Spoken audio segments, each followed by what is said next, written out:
Hello everyone, very warm good morning to all. जैसा कि आप सभी बच्चों को मालूम है कि हमने स्टार्ट की है इकोनॉमी मॉक टेस्ट की सीरीज स्टार्ट की है। और जो मैं आज इकोनॉमी की मॉक टेस्ट की सीरीज लाया हूं उसमें इतने ज़्यादा टफ क्वेश्चंस नहीं हैं।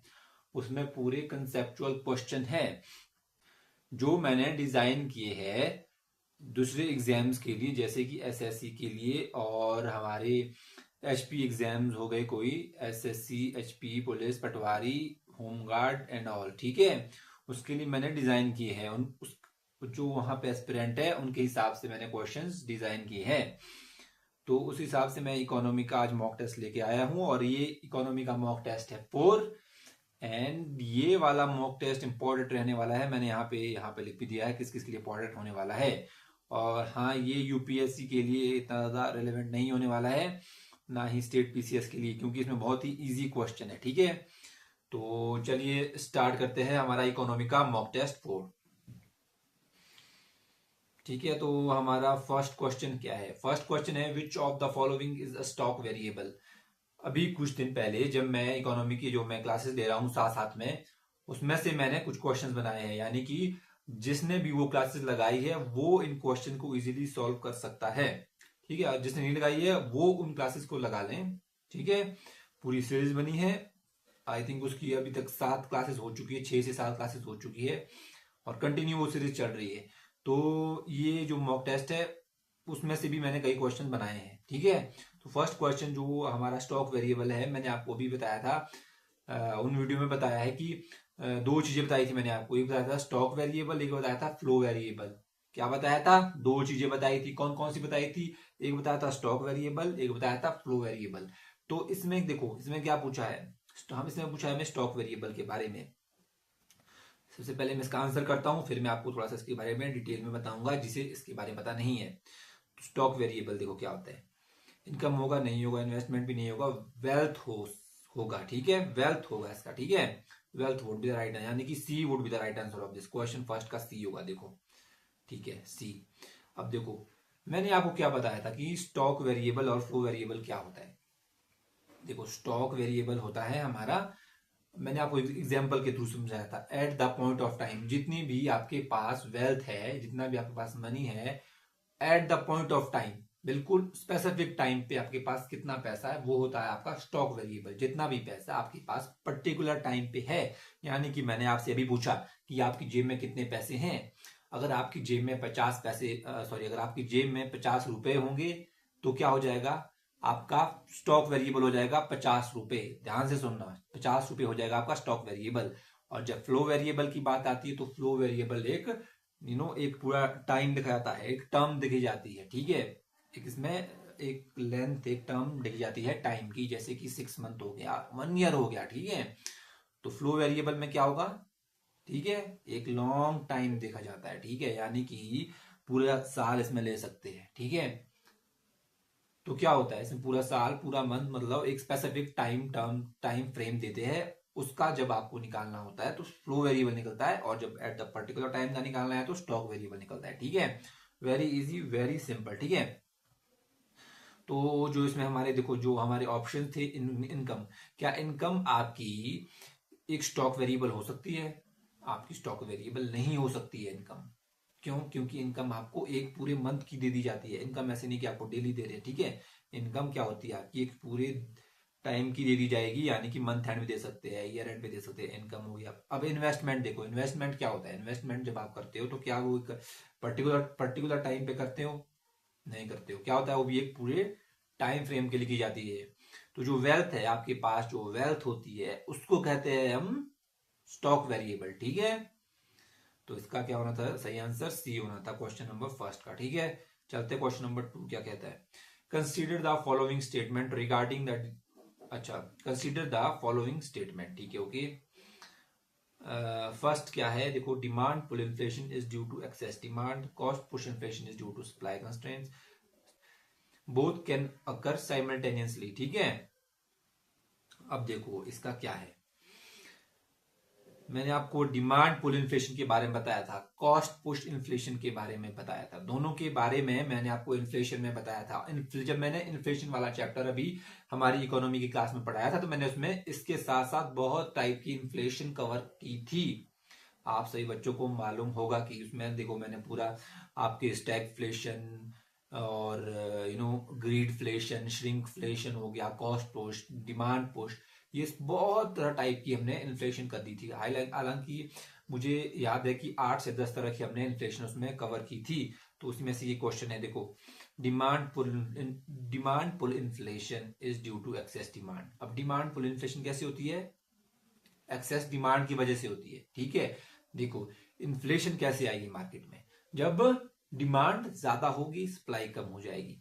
तो जब डिमांड की वजह से इन्फ्लेशन आएगी तो that is called the demand pull inflation, ठीक है। देखो, मान के चलो, फॉर एग्जाम्पल, एक एग्जाम्पल के थ्रू समझते हैं। मान के चलो मार्केट में पेन की कमी पड़ गई और डिमांड है मार्केट में पेन की बढ़ जाती है, ठीक है। अब जब मार्केट में पेन की डिमांड बढ़ी तो क्या हुआ? जो सप्लायर था उसने प्राइसेस को हाई कर दिया। तो किसकी वजह से हुआ प्राइस हाई? डिमांड की वजह से हुआ, ठीक है, वेरी सिंपल। अब प्राइस हाई हुआ तो इन्फ्लेशन आई, और उस तरह के इन्फ्लेशन को बोलेंगे हम डिमांड पुल इन्फ्लेशन, ठीक है। तो फर्स्ट स्टेटमेंट क्या हो जाएगी इसमें? बिल्कुल सही हो जाएगी, ठीक है। अब सेकंड स्टेटमेंट क्या है? Cost push inflation is due to supply constraints. देखो, कॉस्ट पुश मैंने आपको बताया था, यानी कि जब कॉस्ट करती है पुश, इसे करती है इन्फ्लेशन को, तो वो होती है हमारी cost push inflation. For example के थ्रू समझाऊंगा, अच्छे समझ में आएगा आपको, ठीक है। देखो, अब मैं कुछ प्रोडक्शन कर रहा हूँ, ठीक है, मैंने कोई इन्वेस्टमेंट की है, ठीक है, तो मैं प्रोडक्शन कर रहा हूँ। अब क्या होता है कि जहां पे मैंने अपनी फैक्ट्री लगाई है या जहां मैं प्रोडक्शन कर रहा हूँ, उसकी जो है या तो लैंड लीजिंग की जो रेंट है या लीज बढ़ जाती है, ठीक है। और क्या, लेबर कॉस्ट बढ़ जाती है, और जो मैं रॉ मटेरियल यूज करता हूँ उसकी कॉस्ट बढ़ जाती है। अब जब ये सभी कॉस्ट बढ़ जाती है तो मैं क्या करता हूँ, उन सभी कॉस्ट को पुश कर देता हूँ अपने प्रोडक्ट पे, और जिससे प्रोडक्ट की वैल्यू जाती है बढ़। अब जब प्रोडक्ट की वैल्यू बढ़ जाएगी तो क्या होता है? इन्फ्लेशन हो जाएगी। इन्फ्लेशन तो कैसी भी हुई? वो कॉस्ट पुश हुई प्रोडक्ट पे, तो क्या हुआ? इन्फ्लेशन इंक्रीज हुई। तो क्या हुआ? वो हुआ cost push inflation. Are you getting my point? Very simple, very easy, ठीक है। कॉस्ट ने पुश किया इन्फ्लेशन को, कॉस्ट पुश इन्फ्लेशन हो गई, ठीक है। तो सेकंड क्या है? देखो, सप्लाई कंस्ट्रेंट दिखा है यहाँ पे, just because of supply constraint, ठीक है। तो हमारा सेकंड हो जाएगा, सही हो जाएगा, ठीक है, सेकंड। अब बोथ कैन ऑकर साइमल्टेनियसली। अब देखो, दोनों ही एक साथ भी हो सकती है। कैन ऑकर लिखा है ना इसमें, कैन ऑकर। तो कैन ऑकर जब है तो क्या है कि बोथ कैन ऑकर साइमल्टेनियसली, ठीक है। ठीक है, तो इसमें 1, 2 and 3 all would be the right. Question 2 का हो जाएगा D would be the right answer of this, ठीक है। आप लोगों ने अगर कोई डाउट है थोड़ा सा, तो आप लोगों ने थोड़ा यहाँ पे भी देख लेना है, ठीक है, जो मैंने यहाँ पे एक्सप्लेनेशन लिखी है। पर मैं जितना आपको बताऊंगा एक्सप्लेनेशन में उससे कम ही लिखा हुआ है, इसलिए आपने क्या करना है, जो मैं आपको बता रहा हूँ उन बातों को ध्यान से सुनना है, क्योंकि मैं आपके कंसेप्ट भी साथ में क्लियर कर रहा हूँ साथ साथ में, ठीक है। ठीक है, तो अब है हमारा क्वेश्चन 3। क्या कहता है question number 3? Which of the following increase money supply. अब मनी सप्लाई को इंक्रीज क्या करता है, ठीक है। पहला ऑप्शन देखो, a increase in repo rate, increase in CRR, RBI buy security, increase in reverse repo. आपको अभी मैंने एक जो हमारी इकोनॉमी की सीरीज चली है उसमें मैंने अभी तक आपको यहां तक अभी हम नहीं पहुंचे, जिसमें मैं आपको लैंडिंग रेट्स, बैंकिंग सेक्टर के लैंडिंग रेट्स के बारे में बताऊंगा। अभी तक हम वहां तक नहीं पहुंचे हैं, तो अभी जब मैं उसको करवाऊंगा तो उसके बाद आप इजीली से भी सॉल्व कर पाएंगे। तब तक के लिए मैं आपको इसका आंसर बता देता हूँ, ठीक है। देखो, इससे पहले जो मैंने मॉक टेस्ट ली थी उसमें मैंने आपको ये बताया था, ठीक है। अब जब रेपो रेट इंक्रीज होगी तो क्या होगा? इकोनॉमी में पैसा कम जाएगा, यानी कि लोग जो है कम बोरो करेंगे। ध्यान रखने वाली बात है, जब रेपो रेट बढ़ जाएगी। बैंकिंग की लैंडिंग रेट होती है रेपो रेट, ठीक है। क्या होती है? रेपो रेट, ठीक है। तो जब रेपो रेट इंक्रीज हो जाएगी, ठीक है, आरबीआई की होती है रेपो रेट। जब रेपो रेट क्या होता है? सबसे पहले आपको पता होगा, रेपो रेट होती है जिसपे आरबीआई लैंड करता है मनी बैंक्स को, जिस लैंडिंग रेट पे करता है उसको बोलते हैं रेपो रेट। अब जब वो बढ़ जाएगी तो क्या होगा कि लोग भी कम लोन लेंगे। क्यों? क्योंकि बैंक्स भी तो आगे उसमें अपना प्रॉफिट ऐड करेंगे, जिससे हमारी इंटरेस्ट रेट बढ़ जाएगी। तो हम क्या है, हम बैंक से लोन नहीं ले पाएंगे, और जब लोन नहीं ले पाएंगे तो हमारे पास पैसा नहीं होगा, और तो क्या होगा, इकोनॉमी में पैसे की सप्लाई कम होगी ज्यादा होगी, यानी कि इसमें क्या होगा, इसमें पैसे की सप्लाई इकोनॉमी में कम होगी। ठीक है, तो फर्स्ट क्या हो जाएगा हमारा, गलत हो जाएगा। ठीक है, देखो मैं आपको एलिमिनेशन से भी करवा रहा हूँ, ठीक है, साथ साथ में, क्योंकि जो हमारा मॉक टेस्ट का मेन गोल है वो क्या रहना है, वो हमें करना है कि हमें ऑप्शन के साथ, सही ऑप्शन के साथ, हमें जो 4 गलत ऑप्शन है उसके बारे में भी थोड़ा थोड़ा जान लेना है। क्यों? क्योंकि यही तो मेन गोल होता है हमारे एमसीक्यू का, हमारे मॉक टेस्ट का। ठीक है, अब सेकंड क्या है, इंक्रीज इन सीआरआर। अब सीआरआर क्या होता है? सीआरआर होता है cash reserve ratio. Cash reserve ratio क्या होता है, आपको अगर मैं सिंपल सी भाषा में बताऊं कि ये एक ऐसा अमाउंट होता है जो बैंक्स को रखना होता है। ठीक है, फिर से एक बार ध्यान सुनना, कैश रिजर्व रेशियो, जैसा कि आपको नाम से ही पता चल रहा होगा कि कैश रिजर्व रेशियो क्या है, कि जब स्मॉल बैंक्स यानी कि एसबीआई, पीएनबी, कोई भी बैंक है, जब उन्हें अपना क्या होता है कि उनके ऊपर एक ऑब्लिगेशन होती है, आरबीआई की ऑब्लिगेशन, की उन्हें अपना कुछ पैसा क्या है, आरबीआई के पास रिजर्व रखना है, कैश बोलते हैं हम, कैश रिजर्व रेशियो भी, और ये मैंडेटरी होता है, सभी बैंकों को रखना होता है, आरबीआई के पास अपना कुछ कैश रिजर्व में रखना होता है, ताकि कुछ कल को इमरजेंसी आ जाए तो उस इमरजेंसी से निपटने के लिए वो रखना होता है। ठीक है, वो एक तरह की सिक्योरिटी होती है, ठीक है, बैंकों की, तो वो रखनी होती है सभी बैंकों को अपनी आरबीआई के पास, उसको बोलते हैं हम कैश रिजर्व रेशियो। ठीक है, आई होप आपको समझ में आ गया। ठीक है, कैश रिजर्व रेशियो क्या होता है ये मैंने आपको बता दिया। अच्छा, अब जब कैश रिजर्व रेशियो जब देखो बढ़ेगा, मान के चलो अब बैंक है, अब बैंक को हमारा आरबीआई ने बोला कि आपको जो कैश रिजर्व रेशियो है अब उसका डबल रखना पड़ेगा।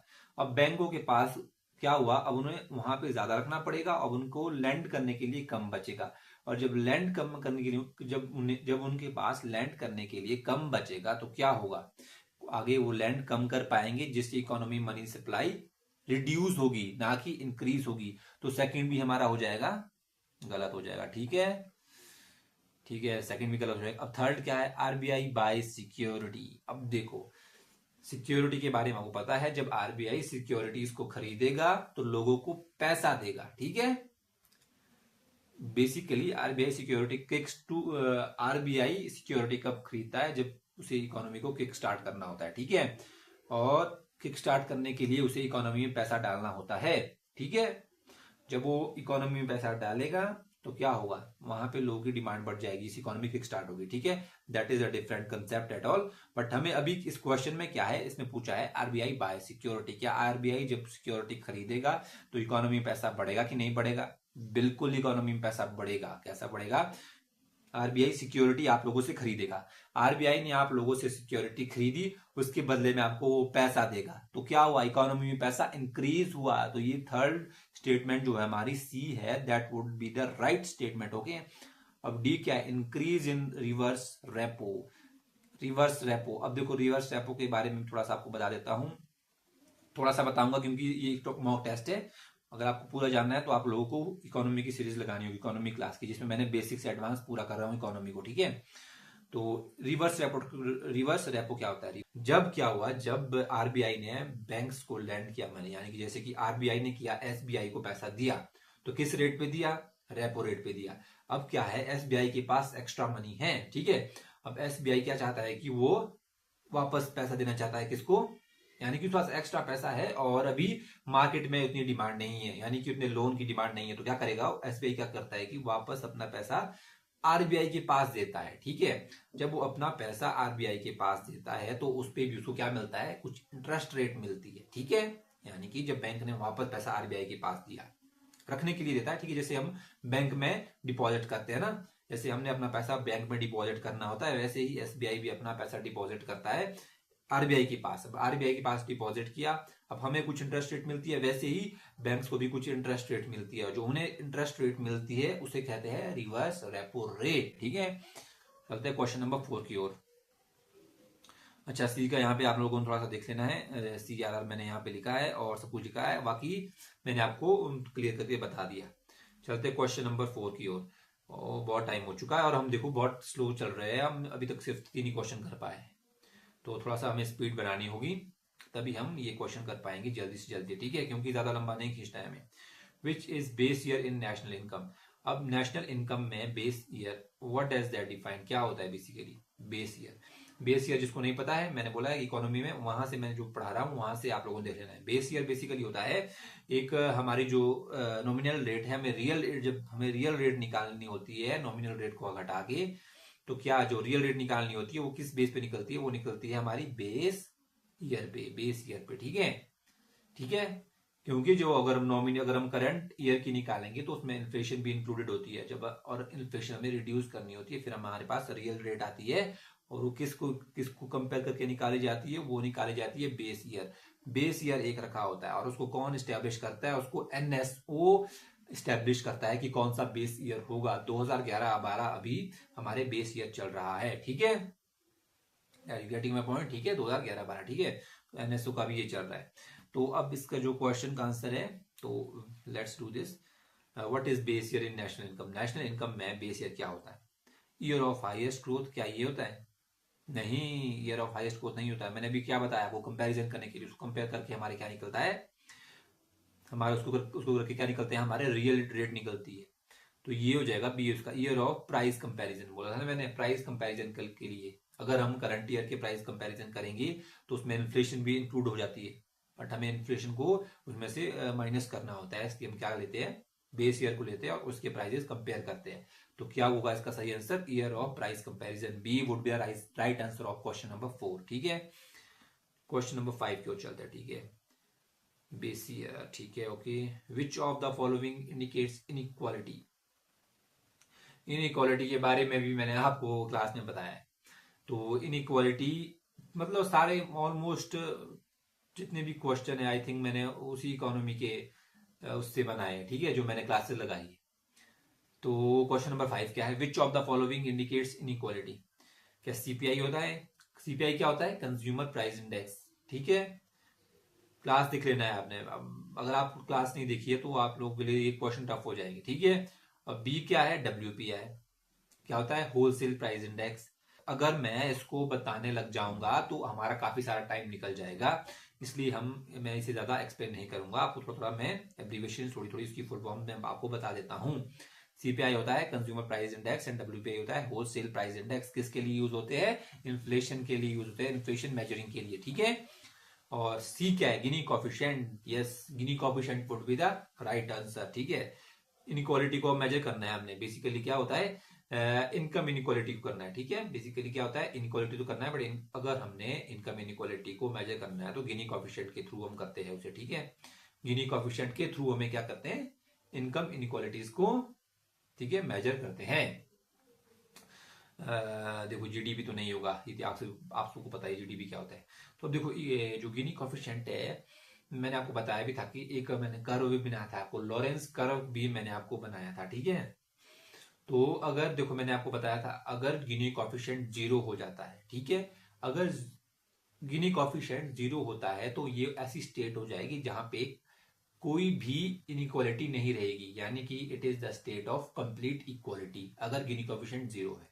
और अगर गिनी कॉफिशिएंट 1 है तो ये ऐसी स्टेट हो जाएगी जहां पे हो जाएगी कंप्लीट इनइक्वालिटी। ध्यान से सुनना, कंप्लीट इनइक्वालिटी। ठीक है, इसको आपस में मिक्सअप नहीं करना है आपने, इधर का उधर नहीं करना है, उधर का इधर नहीं करना है। अगर ऐसा करोगे तो आपके क्या हो जाएगा, मार्क्स कट जाएंगे। ठीक है, ध्यान से सुन लेना है। तो सी का, सॉरी, क्वेश्चन नंबर 5 का हो जाएगा सी राइट आंसर। ठीक है, गिनी कॉफिशिएंट। ठीक है, चलते हैं अब नेक्स्ट क्वेश्चन पे, that is question number 6। Which of the following is a merit good? देखो ये तो कंसेप्ट ही है, अगर आपने पढ़ा होगा तो आप इसको सॉल्व कर लेंगे। मेरिट गुड बेसिकली ऐसे गुड्स होते हैं। पहले इसका चलो मैं आंसर बताता हूँ, इसका सही आंसर हो जाएगा हमारा एजुकेशन। ठीक है, क्या होगा? एजुकेशन। अब देखो मेरिट गुड्स ऐसे गुड्स होते हैं जिसकी पॉजिटिव एक्सटर्नलिटीज होती है सोशली। ठीक है, सोशली जिसकी पॉजिटिव एक्सटर्नलिटीज होती है वो हो जाएंगे हमारे मेरिट गुड्स, और जिसकी नेगेटिव एक्सटर्नलिटीज होती है वो हो जाएंगे हमारे कौन से? Demerit goods. मेरिट गुड्स और डीमेरिट गुड दो डिफरेंट कंसेप्ट है। ठीक है, अब जो मेरिट गुड्स ऐसे होते हैं जो सोशली नीडेड होते हैं, नेसेसरी होते हैं, जैसे कि एजुकेशन होगी, हेल्थ होगी, ये सभी मेरिट गुड्स में आ जाएंगे क्योंकि इनकी नीड होती है। ठीक है, नीड होती है, नेसेसरी होती है। और जो हमारे डी मैरिज गुड्स होते हैं उसमें क्या होती है, उसकी वो इतने नेसेसरी नहीं होते, जैसे कि आप दूसरा देख सकते हो, जैसा कि आप देख सकते हो अल्कोहल हो गया, टोबैको हो गया, लग्जरी कार होगी। तो ये क्या है, ये कोई नीड नहीं होती है, ठीक है, ये नेसेसरी नहीं होती है, ठीक है। ठीक है, और इस पे क्या है, डिफरेंट टैक्स भी लगते हैं, इसलिए डी मैरिज गुड्स से जो हमारी गवर्नमेंट है काफी अर्न भी करती है, ठीक है। तो डी मैरिज गुड्स हमारी ऐसे गुड्स होते हैं जिस पे क्या लगता है, जिस जो डिफरेंट जीएसटी स्लैब्स में आते हैं, जिस पे ज्यादा टैक्स लगता है, और मैरिज गुड्स पे कम टैक्स लगता है क्योंकि वो नेसेसरी होते हैं और ज्यादा नीड होती है उनकी इकोनॉमी में।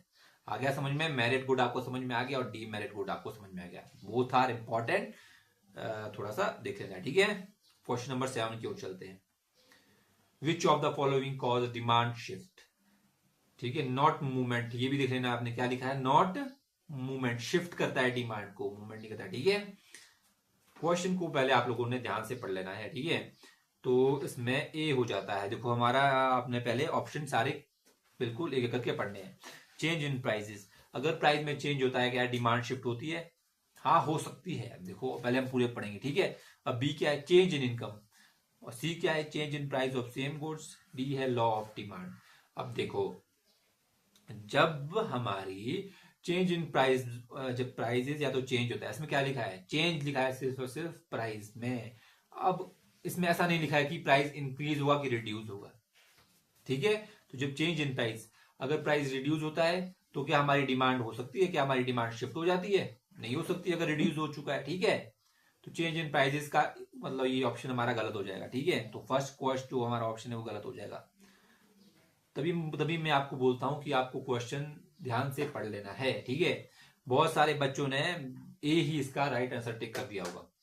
अब सेकंड क्या है हमारा, चेंज इन इनकम। अब देखो जब इनकम में चेंज होता है, जब हमारी इनकम चेंज होती है तो क्या हो जाएगा, ये हमारी डिमांड को शिफ्ट कर सकता है। कैसे शिफ्ट कर सकता है, ध्यान से सुनना।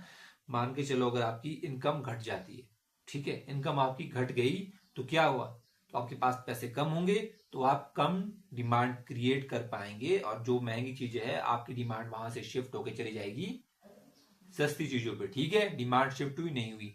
अगर आपकी इनकम इंक्रीज हुई है तो क्या है, आपकी जो डिमांड है वो आपकी थोड़ी सी शिफ्ट हो जाती है, वो चली जाती है हायर चीजों पे चली जाती है, ठीक है। आ रहा है समझ में, तो यहाँ पे क्या हो जाता है, हमारी डिमांड शिफ्ट हो चुकी है। अब change in price of same good, अब प्राइस का ऐसा कोई लेना देना नहीं है तो ये गलत हो जाएगा, और लॉ ऑफ डिमांड का भी कोई लेना देना नहीं है, तो इसका B would be the right answer, ठीक है। Only B would be the right answer of the question number 7, B, ठीक है। एक्सटर्नल फैक्टर, देखो यहाँ पे मैंने लिखा है shift occurs due to the external factors, movement occurs due to price change of same good. देखो मूवमेंट ऑकर्स कब होगी, जब हमारा प्राइस चेंज होगा ऑफ द सेम गुड, ठीक है। और शिफ्ट ऑकर्स ड्यू टू, जब हमारी डिमांड शिफ्ट होगी क्यों, क्योंकि ड्यू टू एक्सटर्नल फैक्टर्स की वजह से होती है, एक्सटर्नल फैक्टर्स की वजह से हमारी डिमांड शिफ्ट होती है, ठीक है।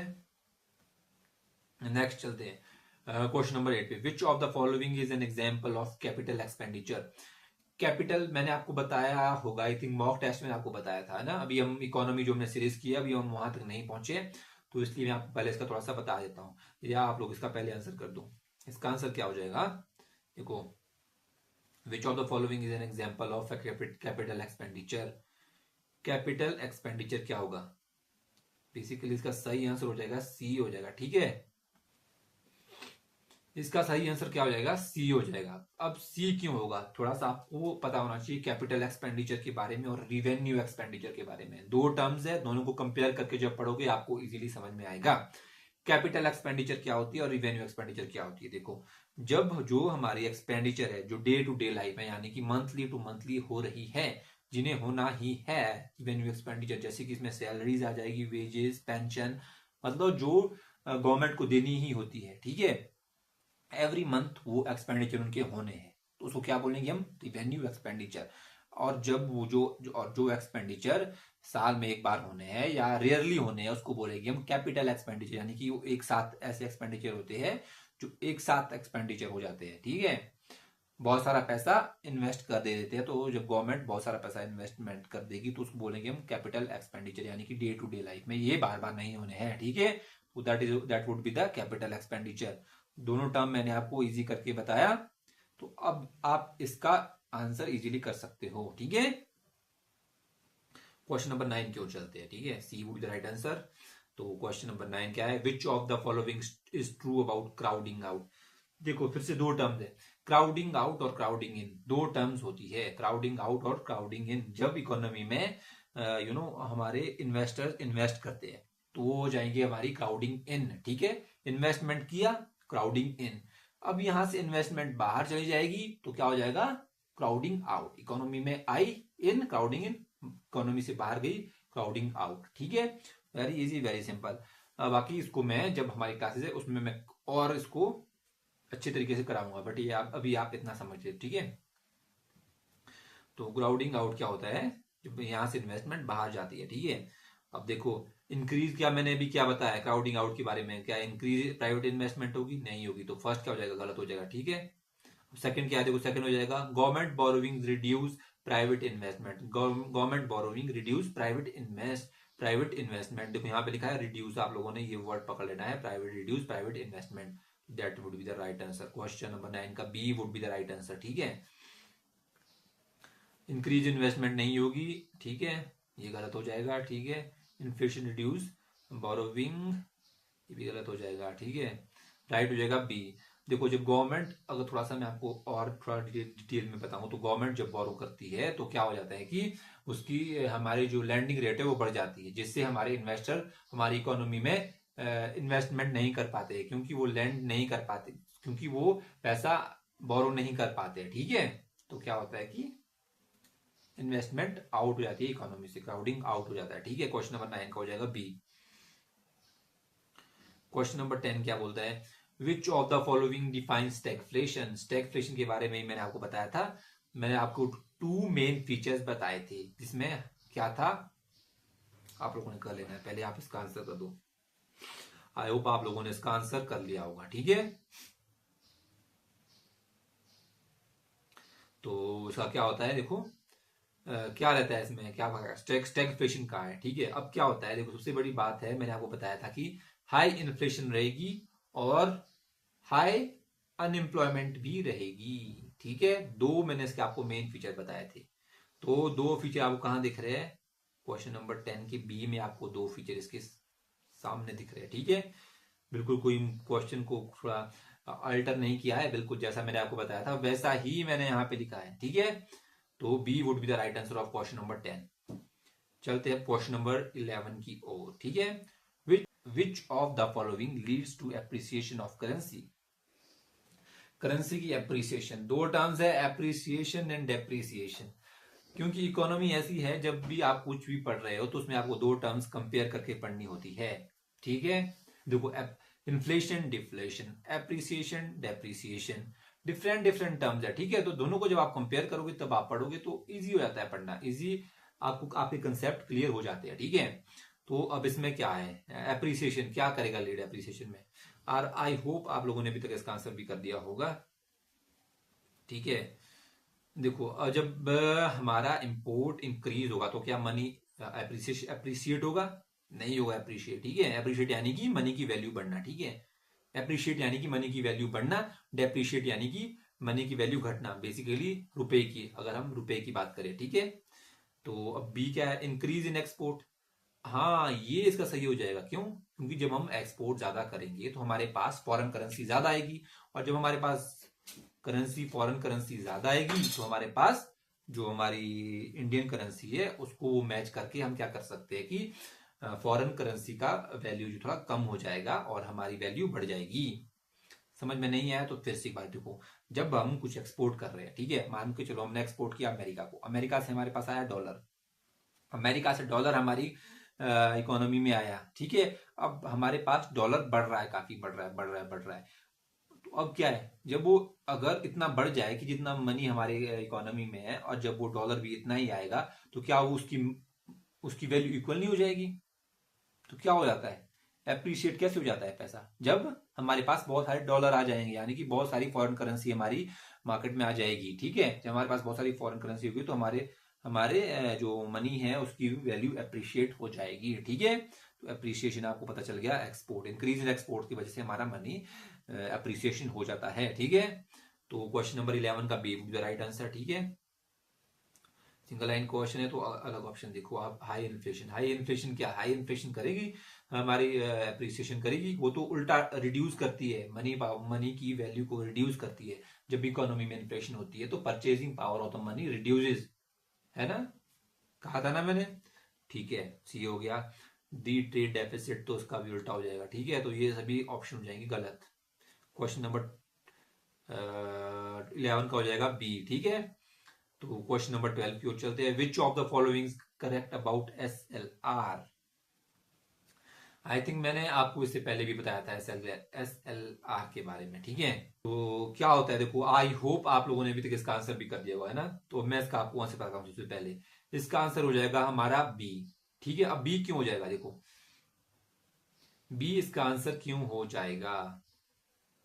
इसका बी आंसर इसलिए हो जाता है कि देखो, मैंने आपको बताया था कैश रिजर्व रेशो के बारे में, CRR के बारे में मैंने आपको बताया था। CRR ऐसा होता है जो बैंक्स को रिजर्व रखना होता है RBI के पास। ठीक है, अपना कैश रिजर्व रखना होता है RBI के पास in the case of emergency. वैसे ही होता है हमारा SLR, ये भी सेम है, बट इसमें डिफरेंस क्या है, इसमें डिफरेंस ये है कि ये बैंक्स को अपने पास रखना होता है, ना कि RBI के पास। ठीक है, statutory liquidity ratio, full form क्या है, स्टैच्यूटरी लिक्विडिटी रेशियो। किसके पास रखना होता है, बैंक्स को अपने पास रखना होता है। ठीक है, B would be right answer. तो देखो मैंने कैप्ट विद, ऑप्शन ही क्या है, कैप्ट विद RBI। क्या RBI के साथ रखना होता है, नहीं रखना होता है RBI के साथ। क्यों, क्योंकि RBI के साथ क्या रखते हैं, कैश रिजर्व रेशियो। पे टू गवर्नमेंट, गवर्नमेंट को पे क्यों करेंगे भाई बैंक्स, ये तो गलत हो जाएगा, और ए भी हो जाएगा गलत हमारा। ठीक है, D use for tax, taxes के लिए थोड़ा यूज होता है SLR। जिसके कंसेप्ट क्लियर है उसके लिए तो बहुत इजी क्वेश्चन है, बट जिसके नहीं है उसके लिए बहुत मुश्किल क्वेश्चन है ये। ठीक है, क्वेश्चन नंबर 13 क्या बोलते हैं, विच of the following is a component of revenue receipt. अभी मैंने आपको क्या बताया था, रिवेन्यू एक्सपेंडिचर, और कैपिटल एक्सपेंडिचर, दो चीजों के बारे में बताया था। जो एक्सपेंडिचर है उसका उल्टा ले लोगे आप receipt, revenue receipt, capital receipt, ये भी दो टर्म्स है, revenue receipt, capital receipt. Revenue receipt ऐसी है जो डे टू डे लाइफ में गवर्नमेंट को मिलती रहती है। रिसिप्ट यानी कि अर्निंग, ठीक है, जो गवर्नमेंट की अर्निंग है, जैसे कि कोई टैक्सेस हो गए, कोई बैंक से, या कोई टैक्सेस हो गए, कोई गवर्नमेंट की अर्निंग है जो डे टू डे लाइफ में हो रही है, जैसे कि कोई अपने ट्रांसपोर्ट से चल रहा है, जैसे कि हिमाचल में HRTC से उसको डे टू डे लाइफ में अर्निंग हो रही है, मतलब कि डेली डेली गवर्नमेंट को मिल रही है जो अर्निंग, उसको बोलेंगे हम रिवेन्यू रिसिप्ट। और जो एक बार गवर्नमेंट को मिल रही है, यानी कि एक साथ, यानी कि डेली डेली वो गवर्नमेंट को पैसा नहीं मिल रहा है, उसको बोलेंगे हम कैपिटल रिसिप्ट। अब इस क्वेश्चन का आंसर करना और भी इजी हो जाएगा। क्या कहा है, रिवेन्यू रिसिप्ट, क्या रिवेन्यू रिसिप्ट में बोरोविंग आ जाएगा, नहीं आएगा, बोरोविंग नहीं आएगा। बोरोविंग क्यों नहीं आएगा, क्योंकि बोरोविंग देखो मैंने आपको बताया था कैपिटल रिसिप्ट, यानी कि जब आप पैसा बोरो करोगे, मान के चलो गवर्नमेंट ने 1 करोड़ बोरो किया, ठीक है, जब 1 करोड़ बोरो किया तो गवर्नमेंट के पास एकदम से वो पैसा आया, ठीक है, वो डे टू डे लाइफ में नहीं आया, तो बोरोविंग नहीं होगा सर। ठीक है, वो क्या, बोरोविंग क्या हो जाएगा, हो जाएगा कैपिटल रिसिप्ट। ठीक है, अब भी क्या है, डिसइन्वेस्टमेंट।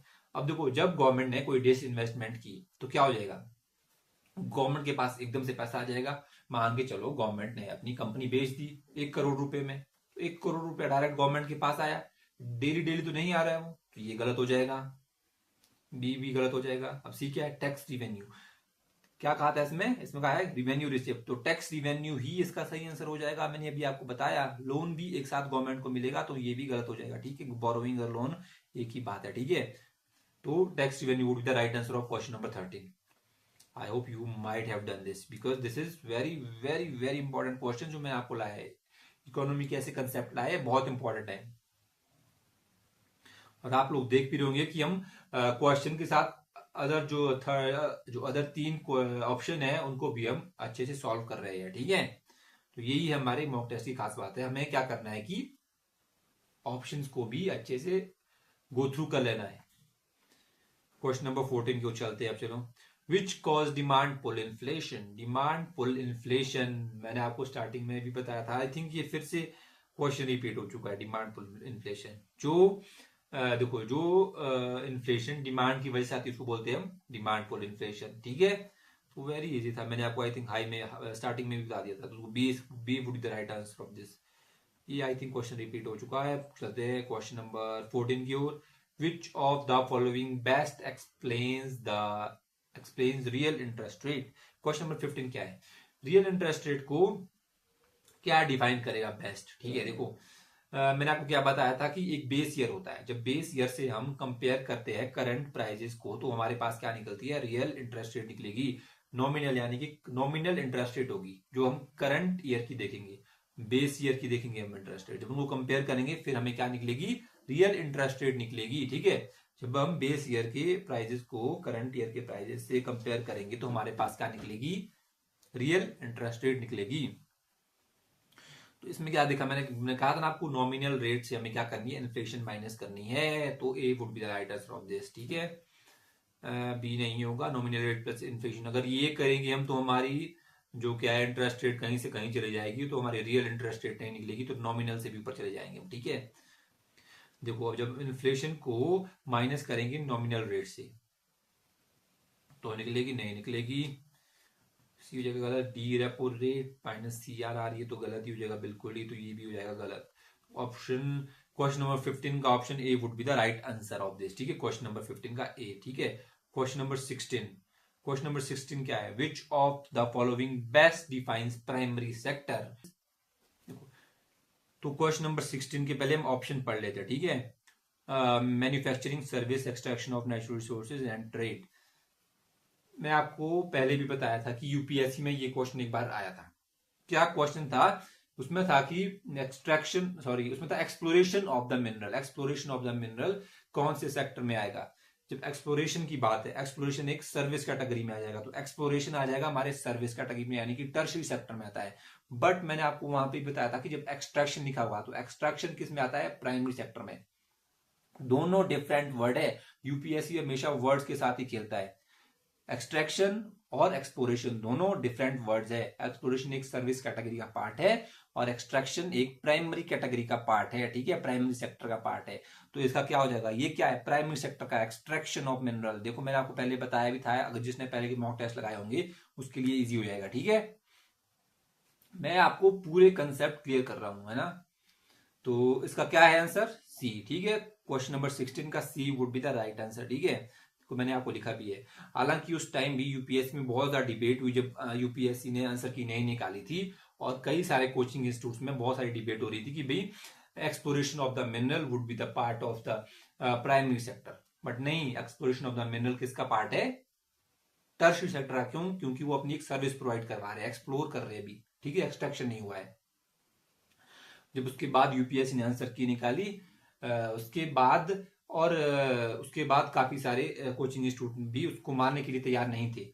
बट जब यूपीएससी ने आंसर की नहीं निकाली थी, मैंने उससे पहले ही बता दिया था कि क्या, कि जो हमारा एक्सप्लोरेशन और एक्सट्रैक्शन दो डिफरेंट वर्ड है, एक्सप्लोरेशन सर्विस में आता है।